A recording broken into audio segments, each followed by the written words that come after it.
Live from the Talking Joe Studios. It's Talking Joe.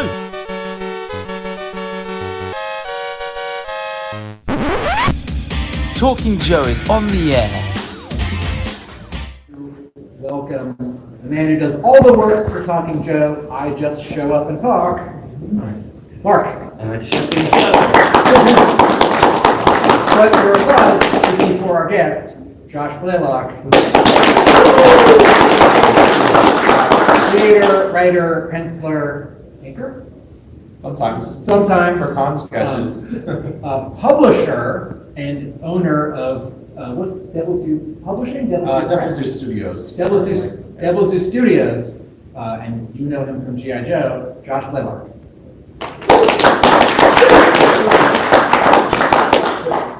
Broad sweep, time of links to G.I. Joe, writer of G.I. Joe issue 1 in 2001 through to issue 25.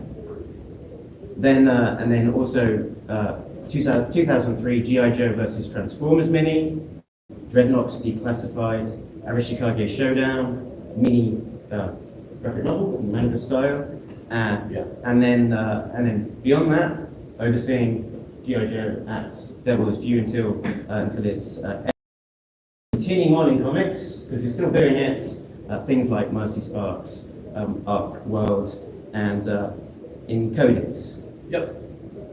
Well done. Okay, so it's September of 2001, and G.I. Joe issue number 1 is published. But let's go back 6 months, a year or two, and what are the events surrounding you getting to make G.I. Joe comics? Yeah, so we got 45 minutes. So try not to make this a length of the So podcast. the short version. Yeah, so I had always been wanting to do comics. I started self-publishing comics as soon as high school was done. I just started getting it out there and distributed, and so I fell into a day job right out of art school. I just went to a 2-year kind of portfolio school that taught you how to do, they were doing licenses, and I got to be part of this whole 80s retro line that they did, and which I kind of spearhead and prove that for the first time that people wanted this 80s retro stuff. It was it blew up in the malls and everything. So that gave me what I needed to know to pitch to Hasbro. So I sent them the comics I was publishing, and put together an official licensing proposal, and to my shock, they responded back. And that was probably, I don't remember if that was late 2000. I think it was. And then over the course of a few months, contract happened, secured the rights, agreed to a ridiculous royalty, and because I wasn't going to mess around with any of the chances to secure it. And then once I locked it in, I went to Image Comics instead of self-publishing it, and I did a deal with them too. Can you tell us about your pitch to Hasbro itself? Because of course G.I. Joe is very important, so I'm sure you must have dressed up in a suit and tie, gone down to their corporate offices, had some PowerPoint slides. Obviously that's the kind of thing that happens in this kind of corporate environment, right? What's funny is back when that place I worked for was trying to get the license, I made this crazy elaborate pitch. I got with the Army Navy surplus store, I got a big metal ammo container, and put all file cards in it, file folders and all kinds of things in it, and barely any response. And then when I went on my own to pitch the comic book, it was an email, a phone call up Hasbro, who's at the licensing department to talk to, what's their contact, and said I was interested in making this pitch, sent an email with a proposal, and then mailed in some stuff with samples of art of what a few pages would look like, and the terms and samples of the other stuff I published, which were these black and white comics. And then they responded, said they were interested, and then they sent back what the deal terms would be, and just some back and forth emails. And I didn't bring up that I didn't have a big office. There was no need to bring that up. But also, I sent them the books I was publishing. I wasn't pretending to be something I wasn't. You were a one-person black and white comics self-publishing convention driving to Yeah. comics publisher, indie comics guy. Yeah, I mean, I was nationally distributed, but yeah, I was still just driving, to the cons on every con I could get to the weekends, working my day job, publishing comics on the side. And how many employees did you have when you pitched 0. Devil's We had a Due? team. We had the team in place. I mean, I think what got them was the art, like 4 or 5 sampled of like what the first few pages of the story would be, which I think we redrew them, but they're pretty similar.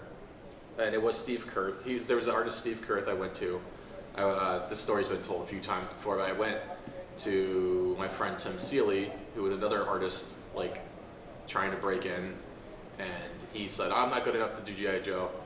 And he would talk to my friend Steve, who's a little bit older, and then he said, "Cool." I said, "Hey, I don't have any money, but I'm gonna go for this.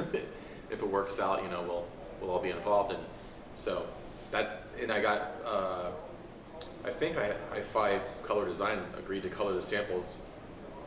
I honestly can't remember. I have no idea. I might have colored this myself, but we set those in, and yeah, that was what landed it. So, but now what I didn't know was, I'm pretty sure from what I've heard in hindsight, like you got to think again, like nobody had ever done an 80s retro thing yet in comics, and the people in charge all did not understand that, like everyone who was like early 20s and younger was like dying for that stuff to come back, and they just didn't get it. And it was shocked me because in the stores I had just seen like everyone freaking out over like G.I. Joe and Transformers and Ninja Turtle and Voltron and Thundercats t-shirts and stuff back on like Hot Topic and things like that. So Which you had been designing some of. yeah, For that small company. yeah. And so I got to see, like, this isn't just something I think. This is this is validated now. But they didn't get it. It wasn't just Hasbro. A lot of people didn't get it back then. But they really didn't get it. And I forget. I lost my train of thought. There's also a little bit of context. All right, so we think of Transformers. Oh, I know what's sorry. I'm pretty sure they right before I contacted them that they had taken it to like Marvel to like and maybe been a little too combination of being a little too cocky, like you're so lucky that like we're offering this back to you. At the same time, Marvel not getting it and being like, why would we want to do this 80s thing? Like or why So I think I might have slid in just at the right time. So we think of this 80s nostalgia boom. Thundercats came back with some comics in the 2000s. Transformers was really big at Dreamwave. G.I. Joe, Battle of the Planets, some other things. So Masters of the Universe, thank you. It's important to remember that G.I. Joe was the first of these to come back. And also at the time, Hasbro has just come off of a couple years of unsuccessful G.I. Joe, no G.I. Joe, or very small limited G.I. Joe releases at Toys R Us. And Hasbro in 2000 is really focused on Star Wars, because they're between episodes 1 and 2. I forget about that. And they had just bought or licensed some video games, or like a little video game library or a little video game company. And Hasbro was not focused on something like G.I. Joe. So in terms of sneaking in. And here today we're thinking of Hasbro, we're thinking of like the IP and the millions, billions that are behind these things, and how carefully they sort of like choose to market them in films and toys, and the success that Classified is now today. And sort of G.I. Joe, Hasbro is a very different place today, and sort of the reaction that kind of you got was very interesting in terms of like asking for things like story Bibles, character Bibles, Yeah. or what some of the reactions. The funniest thing I always talk about is how like at first, so I think once they gave me the license and realized it was getting traction, it kind of freaked them out, because then they realized, oh, we just gave this unknown kid like the keys to the Lamborghini. And The 80s. but I had this really bizarre amount of experience already with licensing because I, just been just fell into that earlier, and I had been self-publishing for years, and so I'm like, do you have style guides? Like I went looking for like big character bibles. I was ready for them to receive like give me all of the rules. Like here's what you can and can't do in this universe. Here's like the current versions we want you to use, and I'm ready to think like, man, I hope I don't have to like argue with them over which version of this character to use. And like the first person I talked to didn't know who Snake Eyes was. So yeah, and so like there was no style guides. So I was kind of like, well, cool. I could because I wanted to like put the team together, pick who I wanted to really focus and bring back, and then redesign them for what fit into the year, the year 2001, which was basically like, everybody just kind of wanted to see the original designs tweaked a little bit and just like made a little more badass, like whatever that meant at the time. Or things like I did make this change, like Shipwreck. I just got him out of the old like Navy gear, made him more like the blue knit cap and sweater, and Snake Eyes pretty much stuck with that second version. Just put the Arashikage symbol on his shoulder for the first time and tweaked his like armband and stuff a little bit, and yeah, just You didn't just write the opening issues. You also provided some art for them. What was the writing process? Yeah, so I had always written and drawn all my own stuff, or I would always work in some collaboration with other people. So part of it was necessity, and part of it was like I wanted to put my stamp and my vision on it, and then so yeah, design the characters, write the story, but I would do the layouts too. So those first few issues, I don't remember how many issues it was, but I did the layouts before I handed them over to Steve Kurth, and then from there, he would do everything, and he designed a couple of the characters too over time. And then I think as time went on, now we were running, and it was more like just his show after that. And the success of the first issue was a great surprise, or was it? How did that hit? Yeah. So so every single relationship was kind of a weird dynamic. The Hasbro thing was weird. First, they didn't understand why anyone would care, and then when they realized everyone cared a lot, then they freaked out that we had the license, but then we were selling really well, and so, but then they were also like, they didn't understand the comics market, so they thought like 100,000 copies sold out with a reprint of another 30,000 copies sold out with a reprint of another collection. They thought that was like kind of bad, which was at the time was fantastic for comic sales. So there was that, and then like Image Comics, I signed with them, and I think they weren't really used to doing licensed properties like that, and I just grew up idolizing those guys and everything, so I was thrilled to be there. But they could even kind of threw off the management there at the time, like, oh man, because they didn't get it either. There was like one guy at Image that really, I think, understood this is going to be big, but the main management there was like, what is happening? And they ended up putting it on the preview of the cover to the Diamond retailer catalog, and we had pre-orders of like 70,000 copies, and I pushed Image to go ahead and print 100,000, so we would make sure we had enough in stock. Which they might have thought was risky. Yeah, they did not want to do that, and then I had to argue like, well, that's my, but they just take their flat fee. That's the way that company works, and so I was like, well, it'd be my loss anyway if I'm wrong. And when you're printing 70,000, it doesn't cost much of anything more to print another 30,000. So they're like, okay, fine. And then, so then we were ready to go, and then that was September 11th, 2001, and the book was coming out September 12th. So we did have crazy hype. We had people like in a fervor on the message boards. Wizard magazine, which was like the Rolling Stone magazine of the era, was covering it. I mean, it was ready. It was pumped, set up to be this big hit. And then, but just the craziest timing. Then 9/11 happens, and so it's weird. Like, it's kind of silly to say that didn't have an effect on some of the sales, but it was like people were already like amped up. I think it was just changed the vibe the next day when people came in there and there's this big J. Scott Campbell American flag cover. Yeah, but that's how the whole thing launched.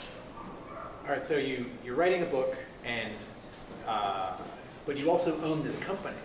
So I'm shifting gears a little bit here, not just in that first 6 months or year, but over the years with the Joe license. Can you talk about owning and running a business? You had employees and freelancers. Yeah. My first comic book imprint was called Labyrinth Studios in 1996, 97, 98, 99, 2000. Then no one could pronounce or spell Labyrinth. So I was like, I gotta change it to something else. I was working with this apparel company, and I was like, I'm gonna make like something that just sounds cool, doesn't mean anything. It could be a streetwear line, it could be my art studio, comic studio, a band, even though I don't play music, but it could be anything. And so I came up with Devil's Due. And then I started Devil's Due Studios doing freelance, and was planning like, I've got enough freelance now to quit my job. I'm just gonna build this up, keep publishing my comics, and 5 years from now, I'll probably have enough stuff built up. And then decided to make the shot for the license, and it worked. So all of a sudden, that new brand name just suddenly had, I published one book, Couldn't Misplaced, which was like a black and white book that came out just as Devil's Due. And then the deal was already done, ready to go for G.I. Joe. So like Devil's Due was sort of, from the outside perspective, appears to have been born alongside G.I. Joe. And I don't know what it's like. I never knew anything other though than like, comics is a business, like comic books is a commercial art. And I just, through lack of patience, probably as a teenager, since I was like 14, was writing letters to publishers and trying to figure out how to, I was trying to get hired long before I was qualified, and then, right around the time I was starting to get good enough to maybe get hired, I ended up just self-publishing. And then, just kind of never escaped self-publishing. Right, so and maybe then started having to add employees when G.I. Joe took off. Okay. Actual employees in an office. So though it's a big jump to go from just you to renting an office and having employees, it sounds like there's a trajectory that was already there. You were already a business person. Already like having to deal with like invoices and purchase orders and understanding that part of it and dealing with the printers. But yeah, not like managing people and having staff and all that. So that was like typical entrepreneur thing of, okay, work your ass off and do everything until you can start hiring people, and started with a little office, like an 8x8 closet, and then took over another, like an actual bigger room, and then took over another room in this little building above a 7-Eleven in Chicago. And then I think within a year after that though, we had half a dozen employees. I think at our peak we were 12 employees with like 50 or 60 contractors at any given time. And conventions. Yeah. And so you travel and hustling. Yeah, a lot of conventions, a lot of. So yeah, at the peak craziness is when I had to like dial it back. Just otherwise, you realize you're human and you can't do this all. This in mid-20s. I've already been running the company for a couple of years. I'm like, we're writing 4 or 5 books a month, still designing and doing sketches and drawings and stuff, and managing like all these employees who all have their own dynamic, and then dealing with everything. So.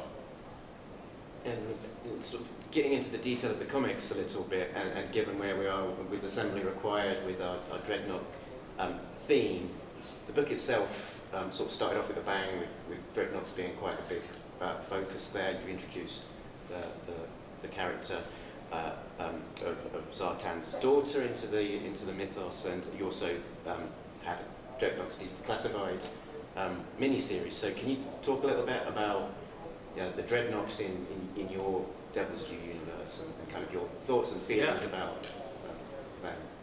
Yeah, Dreadnoks were always just fun. I always tell a little bit of story. Like my uncle is like a total biker, and I'd seen in some like biker motorcycle club culture growing like as a in high school and stuff. I started to notice all that, and I thought it'd be fun. I thought since we're making the story a little more it could be a little older, it wasn't just being written for kids. I could throw some more of this actual biker vibe in here, but it's still got to be Dreadnoks. Still got to be their over-the-top Mad Max type characters, and just enjoyed. I mean, all the villains are always fun to write in anything. So, but it was kind of a little precursor. Sons of Anarchy wasn't out yet, So it was now everyone knows that, what Dreadnoks would really be like. But it was always fun to think of Cobra as this network. You've got this Cobra Commander guy who's got this subversive domestic terrorism operation, and then he partners with a major arms dealer from overseas. But then he partners with a domestic bike gang, and I was just well, we were picking up, in the Marvel continuity several years after the team had been disbanded and now Cobra Commander's back. I was well, what have the Dreadnoks been doing this whole time? Zartan doesn't just stop, running things. So he's built it up, and now there's national chapters, and that would I guess that was the biggest thing I did with Dreadnoks, is make them officially a nationwide gang with different. I always envisioned they would just have chapters in every major city. So now they really are their own force, and so one, they could give Cobra a run for their money, or if Cobra Commander partners back up with them, it's a really big concern for G.I. Joe and the powers that be. And I think you're the only writer who's ever written a Dreadnok series in comics. That's hard to believe. With beautiful covers by Clement Swerve, who also went on to do very interesting things. You had a good track record of getting on some very interesting talent onto the books.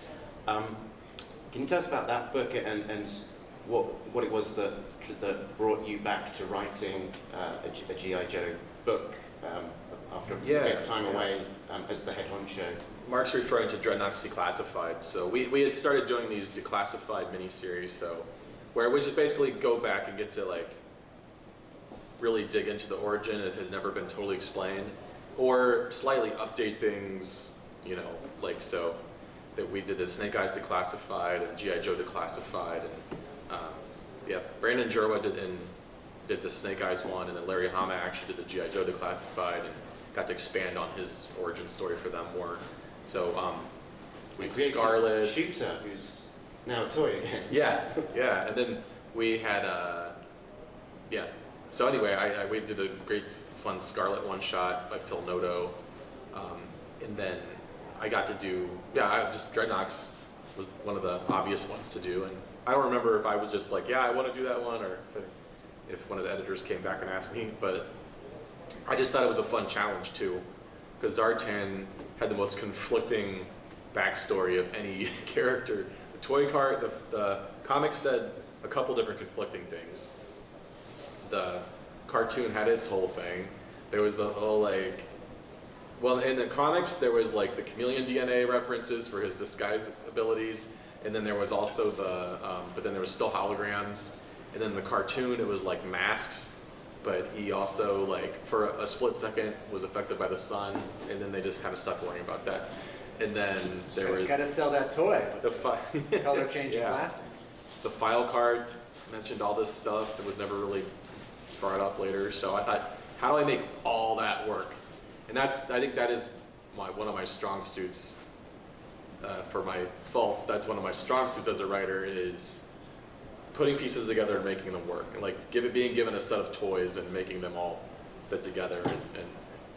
So yeah, I think I pulled it off, but it ended up being the most difficult approval thing I've ever done with Hasbro, not just by coincidence of regime changes and who all of a sudden here I'm writing the most morally gray character in the Joe universe, and yet all of a sudden getting resistance. Now for their first time they've ever said to us, well, the good guys need to be good and the bad guys need to be bad, and why does Zartan have to have this messed up childhood to motivate him? Can't he just be a bad guy? And I'm it's his origin story, and like this is, you know, so we managed to still get it out, and hopefully, so people still like it. I think. I love it. That's probably the best one. Yeah. Yep, absolutely love that story arc. Awesome. Can you talk about writing stories of different lengths and the trade paperback packaging and markets when Devil Stew had G.I. Joe? That you'd collect issues and you were selling the comics, but you were also then selling the collections. Yeah. Because the graphic novel business is so big now, and it was starting to get big. Yeah, it was like that was like right when all the bookstores all of a sudden, mid 2000s, like a switch flipped, and all of a sudden librarians all wanted comics, and the school libraries were like, hey, and kids seem to be reading comics more, and it's getting kids to read, and then comics became like the graphic novels were the fastest growing component of all of publishing in every bookstore. And that's just when we had I think it's also because that's when we had the explosion of like Borders and Barnes and Noble And just manga. being built everywhere. And they were popping up, and then manga comes in. Tokyo Pop revolutionizes manga in the United States. So they just wanted graphic novels. So it had always been, you know, done where you just after a certain amount of issues, you collect them into a trade paperback. And then, so I think that's, but that with the Dreadnoks Declassified, they were 48-page books because we knew we could get them out and have a higher price point, and you know, within 3 months get them all out, and then boom, you've got, you know, a nice thick trade paperback collection. So the G.I. Joe trade paperbacks never really sold like crazy though. They were always just like enough to keep. Like they always were way more of a floppy comic periodical market. Like the fans that wanted it now. I think now, you know, having it bingeable is probably, you know, something people like. Okay. Now people love omnibus collections. We were really, I think, we're credited as some of the earliest omnibus like pioneers back then. Or like that big Voltron book. Voltron, G.I. Joe versus Transformers, Forgotten Realms, and then World War III. Which I think was forced on you because Hasbro said that you weren't allowed to collect them until the very I think end. that's right. Yeah. Yeah, that sounds right. And it might be, it might feel risky to do a book collecting 12 issues if the market has been used to books collecting 4 or 6 at a time. I don't think we were nervous about that one though, because that story was so good, and I knew it was like a big epic. Yeah. It was this That was where I felt more like, if you don't want this one, you're crazy. Like that was Mark Powers did such a great job with that. Okay, it's 2023. Real American Hero is in its 41st year, and for sorry everyone, and for over 5 years, you were in charge of one major component of G.I. Joe. So this is a broad question. Can you reflect on sort of what G.I. Joe is, or where G.I. Joe is now compared to where it's been, or where you maybe see it going? That's a really good, hard to answer question. Like, I mean, there's no question. Like back then, it was part of the just the fabric of pop culture. With, you know, at least with like the younger male demographic in the United States. I mean, it was just massive. And then we can take credit for truly giving it the biggest boost it ever had since that first round, since that first wave. That was a little like hit and miss every time until those comics came along. And by default, that catalyzing a whole other 80s retro boom in the comic world at the time that the comic book market was becoming so important to wider pop culture and film and entertainment. I think we really pushed, and we brought a lot of people back into comic shops. They stayed to read other things. But like, since then, I mean, the comics after us, I mean, they just kind of kept going. You know, I don't think that anything major, amazing happened. Because by then, and I wouldn't, that's no like diss on them. That's just, it kind of needed, we'd already did it for 7 years. So anything after a while needs to kind of like take a breather and have a big, like, something to have a big oomph to come back. And that was supposed to be those movies, and that didn't work. So there, now it's like, it's in this, you know, I think it's in a delicate time where like, is it gonna have a resurgence, or is it just gonna like be its own thing, you know, from its own older previous era? So, you know, now we'll see what happens with the stuff that the stuff is, you know, Kirkman's doing and all that. I mean, if anybody has the clout in the entertainment space to bring it back, and who has a track record of, you know, being talented and creative enough to do it, I mean, it's definitely that guy. So we'll see. I mean, I have no idea what's going on there, so I mean, that all looks really fun. The new stuff on Larry's book, that artwork looks incredible. I was going to say, it's an interesting dynamic where we are in 2023 with the new Skybound relaunch just on the horizon versus 2001, where it's it's a nostalgia project, property trying to get people in for that energy that they experienced in the 80s for the audience in probably their early 20s versus that same audience now being a little bit, you know, over their early 20s. I think what it was always been such a challenge with that is that you can't, just to bring in new people, like if you had to only bring in new people, it'd be very difficult. You know, you have, but it doesn't work anymore. It's not strong enough to just bring in the previous crowd. That's not enough to support it either. It has to be, you have to do both. You have to really give it the fan service to generate excitement with all us old heads. But there's got to be some new way. And I just kind of think there's been so much of a gap since it was like a big like fervor. There needs to be sort of a break in like, okay, this is what it was, and here's the new way. And I don't know. I've got some ideas I don't really want to give out on how I would handle that. But unless someone wants to have me do it.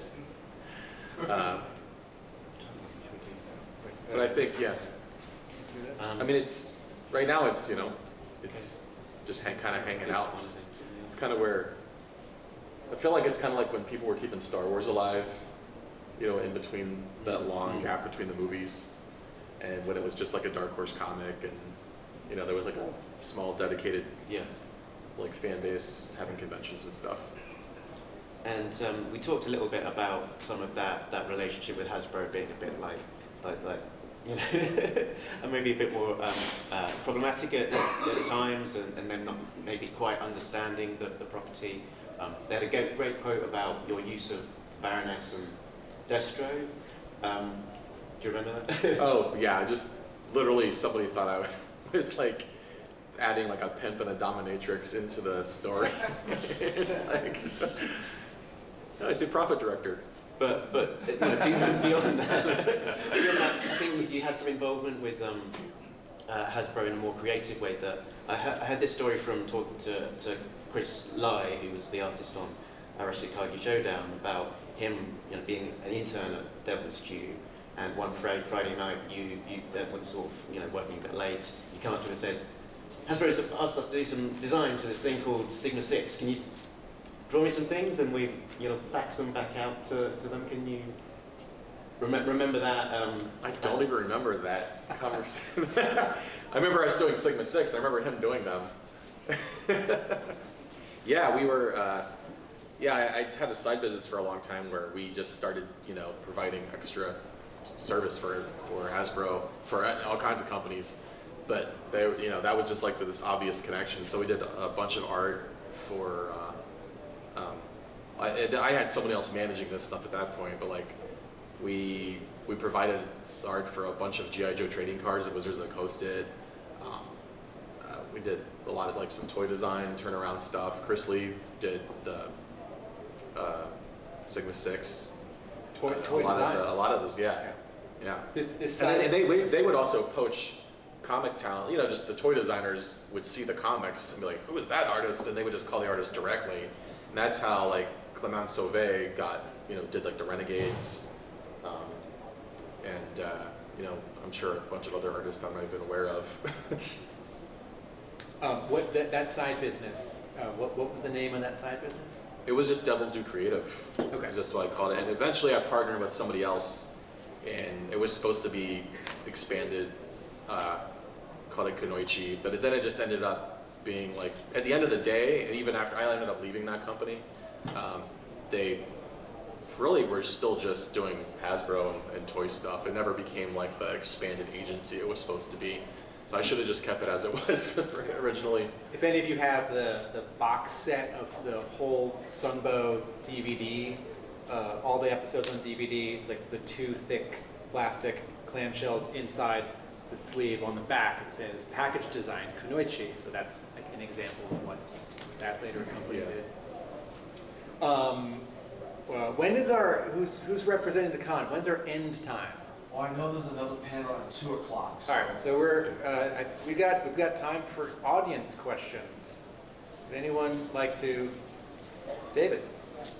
I would like to know a little bit more about the relationship between Devil's Due and Hasbro, because there's been a lot of dispersed rumors about that relationship. I've spoken with Daryl DePriest, I've spoken with you. There's different levels that you've described to me. Can you just explain to the audience these different levels of Hasbro that you had to deal with in the handling of certain aspects of the property with you, with your relationship? So you had the licensing department, that's who we technically were interacting with. So everyone that if you made, My Little Pony, erasers, you're gonna go through the licensing department. Which is kind of funny when you think about that, because like comics you're literally creating more fiction and expanding the fantasy of a massive property. So it's I don't even know if they do it that way anymore, because they didn't really think about comics as much back then, and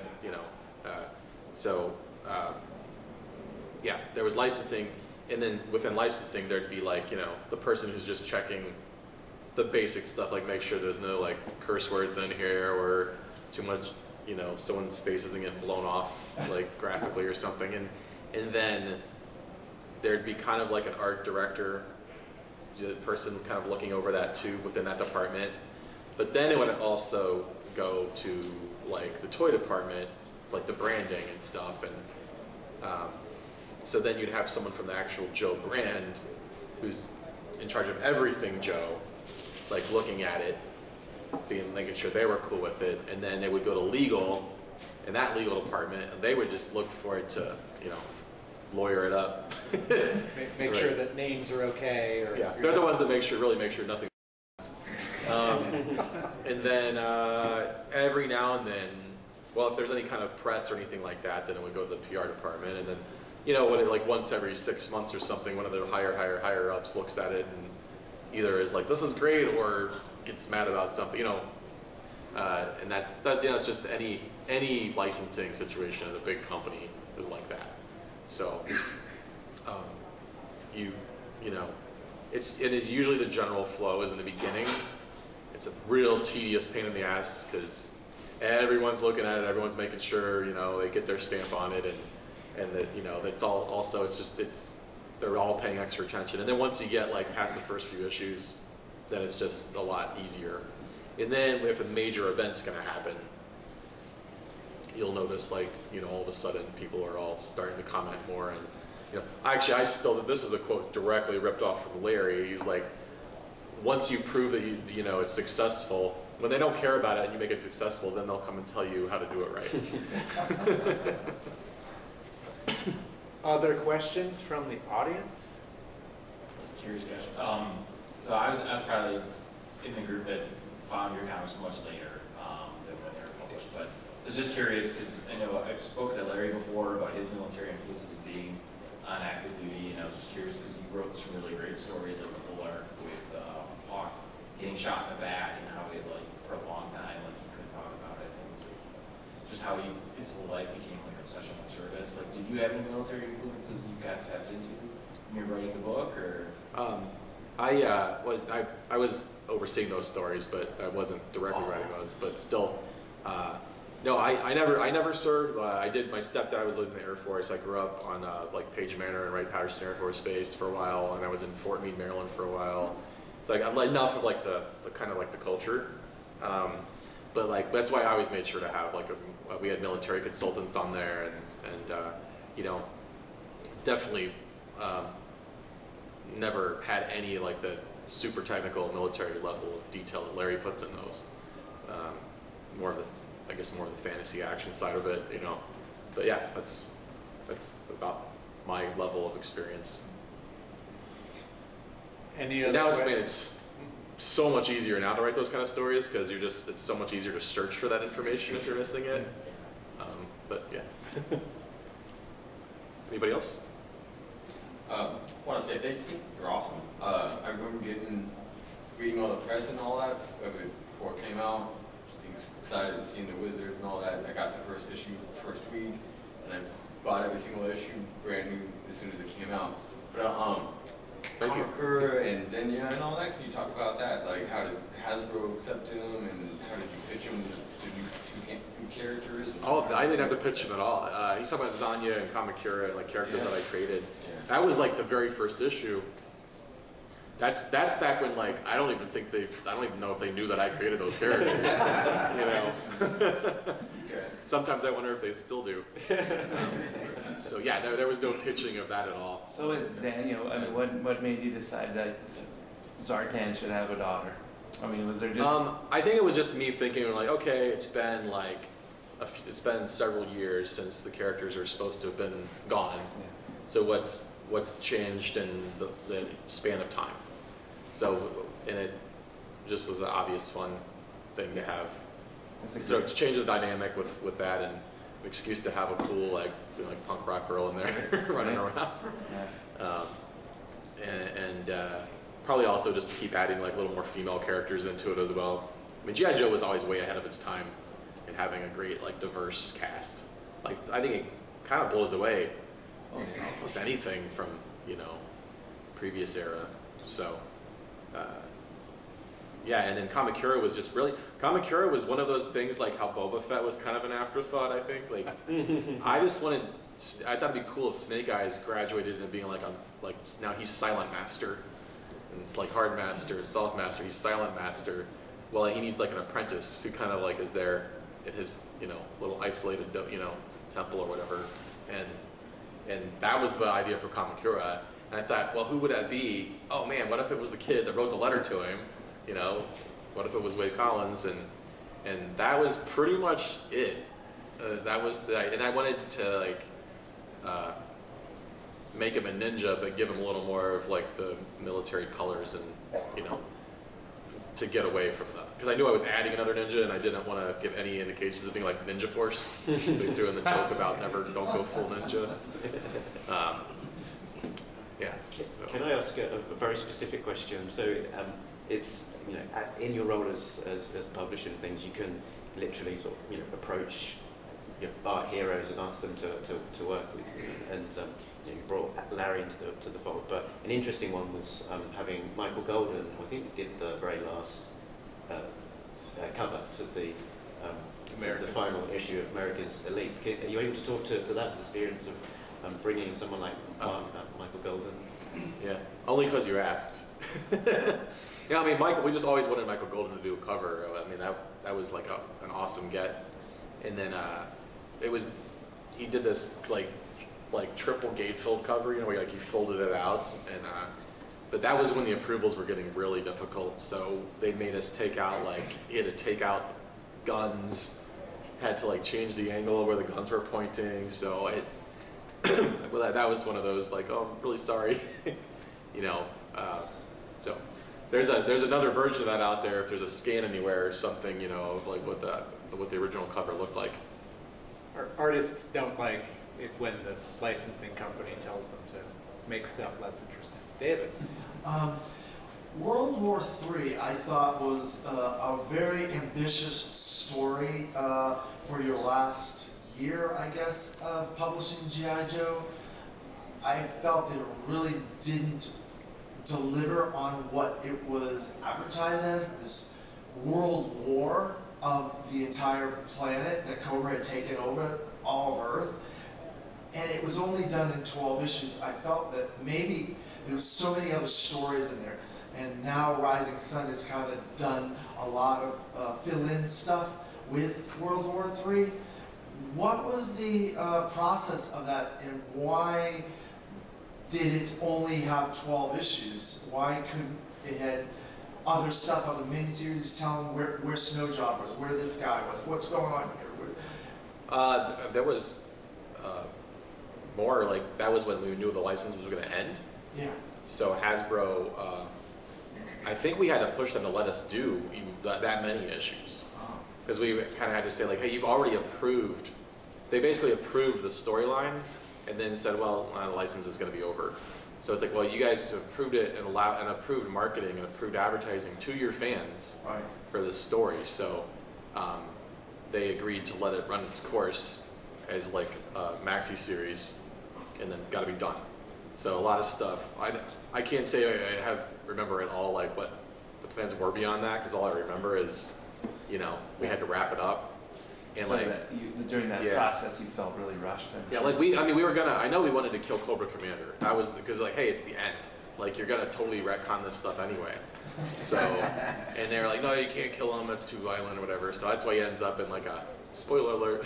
Yeah, he ends up in like a water prison or something, and all that. So, yeah, that's it. Fun business answer.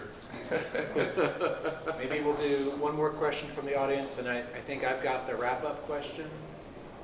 Anyone else in the audience got a question for Josh Blaylock? He will. If you're feeling shy, of course, he'll be at. The answer is C. We'll be in the other room. Selling things, sketching things. Which, if there are no more, that's just going to segue to my final question. So, anyone? Okay, sure. Well, you had brought up 9/11 happening right at the same time that you were publishing the first issue. Was there any part of that in trying to integrate world events into what you were writing about at the time? No, that was like the opposite. That night I definitely couldn't do stuff like I really had wanted to like play up that like, cause I had Cobra Commander been gone for several years. I was like, he's traveling the world using his charisma on all these different, you know, world leaders and terrorist groups and everything else.